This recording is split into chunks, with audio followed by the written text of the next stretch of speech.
ಶ್ರೀ ಗುರುಭ್ಯೋ ನಮಃ.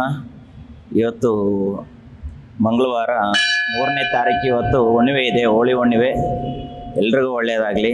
ಹುಣ್ಣಿಮೆ ಪ್ರಯುಕ್ತ ವಿಶೇಷವಾಗಿರ್ತಕ್ಕಂಥ ಬೆಳಿಗ್ಗೆ ರುದ್ರಾಭಿಷೇಕ ಮತ್ತು 7:30 8 ಗಂಟೆ ಮಹಾಮಂಗಳಾರತಿ, ನಂತರ ತೀರ್ಥ ಪ್ರಸಾದ ವ್ಯವಸ್ಥೆ ಎಲ್ಲ ಇದೆ. ಮಧ್ಯಾಹ್ನ 12 ಗಂಟೆ ಮಹಾಮಂಗಳಾರತಿ ಆದಮೇಲೆ 12ವರೆಗೆ ದೇವಸ್ಥಾನನ ಮುಚ್ಚಲಾಗ್ತದೆ. ಆ ನಂತರ ಮತ್ತೆ ಸಾಯಂಕಾಲ 4:15ರಿಂದ ಪೂಜೆ ಪ್ರಾರಂಭವಾಗಿ ರಾತ್ರಿ 8:30 9 ಗಂಟೆವರೆಗೂ ಪೂಜೆ ನಡೀತಾ ಇರುತ್ತೆ. ಆ ಸಂದರ್ಭದಲ್ಲಿ ಭಕ್ತರಿಗೆ ಎಲ್ರಿಗೂ ದೇವರ ದರ್ಶನಕ್ಕೆ, ತೀರ್ಥ ಪ್ರಸಾದಕ್ಕೆಲ್ಲದಕ್ಕೂ ವ್ಯವಸ್ಥೆ ಇರುತ್ತದೆ. ಗ್ರಹಣ ಪ್ರಾರಂಭ ಆಗೋದು ಮಧ್ಯಾಹ್ನ 3:30 ನಂತರ, ಮತ್ತು ಸಾಯಂಕಾಲ 6:45ವರೆಗೂ ಇರುತ್ತೆ. ಆ ಸಂದರ್ಭದಲ್ಲಿ 3:30ರಿಂದ ಚಂದ್ರಗ್ರಹಣ ಪ್ರಾರಂಭ ಆಗೋದ್ರಿಂದ ಆ ಸಂದರ್ಭದಲ್ಲಿ ಗೋಚಾರ ಇಲ್ಲ. ಹಾಗಾಗಿ ಅದನ್ನು ಆಚರಣೆ ಮಾಡ್ತಕ್ಕಂಥ ಅವಶ್ಯಕತೆ ಏನಿಲ್ಲ. ಗ್ರಹಣ ಮುಕ್ತಾಯ ಸಂದರ್ಭದಲ್ಲಿ, ಮೋಕ್ಷ ಕಾಲದಲ್ಲಿ ಮಾತ್ರ ಸ್ವಲ್ಪ 17 ನಿಮಿಷಗಳ ಮಾತ್ರ ನಮಗೆ ಗ್ರಹಣ ಕಾಣೋದ್ರಿಂದ ಆ ಸಂದರ್ಭದಲ್ಲಿ ಆದರೂ ಸಹ ನಾವು ದೇವಸ್ಥಾನನ ಬಂದ್ ಮಾಡೋದಿಲ್ಲ. ದೇವಸ್ಥಾನ ಯಥಾಪ್ರಕಾರವಾಗಿ ಓಪನ್ ಆಗಿರ್ತದೆ. ಭಕ್ತಾದಿಗಳು ಬಂದು ಭಗವಂತನ ದರ್ಶನ ಮಾಡಿ, ಧ್ಯಾನ ಮಾಡಿ, ತೀರ್ಥ ಪ್ರಸಾದನ ತೆಗೆದುಕೊಂಡು ಹೋಗ್ಬೋದು.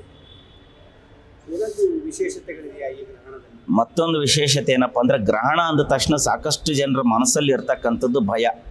ದಯವಿಟ್ಟು ಯಾರು ಸಹ ಅದರಿಂದ ಹೆದರ್ಕೊಳ್ಳೋ ಅವಶ್ಯಕತೆ ಏನಿಲ್ಲ. ಹೊರಗಡೆ ಓಡಾಡಬಾರ್ದು, ಹಾಗೆ ಹೀಗೆ ಅಂತೇಳ್ಬಿಟ್ಟು ಸಾಕಷ್ಟು ಜನ ಹೆದರ್ಕೊಳ್ತಾರೆ. ಏನೂ ಆಗೋದಿಲ್ಲ. ನಿಮ್ಮ ನಿತ್ಯ ಕಾಯಕಗಳೇನಿದೋ ಅದನ್ನು ಮಾಡ್ಕೊಂಡು ಆರಾಮಾಗಿ ಇರ್ಬೋದು. ಕೆಲವೊಂದು ರಾಶಿಯವರಿಗೆ ದೋಷ ಇದೆ. ಈ ಗ್ರಹಣದಲ್ಲಿ ಕೆಲವೊಂದು ರಾಶಿಯವರಿಗೆ ದೋಷ ಇದೆ. ಮುಂದಿನ ಗ್ರಹಣದಲ್ಲಿ ಆ ರಾಶಿಯವರಿಗೆ ಉತ್ತಮವಾಗಿರ್ತಕ್ಕಂಥ ಪ್ರತಿಫಲ ಇರುತ್ತೆ. ಇದು ಪ್ರಕೃತಿಯಲ್ಲಿ ನಡೀತಕ್ಕಂಥ ಒಂದು ಸಹಜ ಕ್ರಿಯೆ. ಅದರಿಂದ ದೋಷ ಇದೆ ಅಂದ ತಕ್ಷಣ ಹೆದರ್ಕೊಳ್ತಕ್ಕಂಥದ್ದು, ಭಯ ಪಡ್ತಕ್ಕಂಥದ್ದು ಏನೂ ಇಲ್ಲ. ಅದಕ್ಕೆ ತಕ್ಕಂಥ ಕೆಲವೊಂದು ಸಣ್ಣ ಪುಟ್ಟ ಪರಿಹಾರಗಳನ್ನ ಮಾಡಿಕೊಂಡ್ರೆ ಎಲ್ಲದೂ ಸರಿಯಾಗುತ್ತೆ. ನಮ್ಮ ಹೆಸರು ಕೆ.ಸಿ. ಶಾಂತಮೂರ್ತಿ ಸ್ವಾಮೀಜಿ.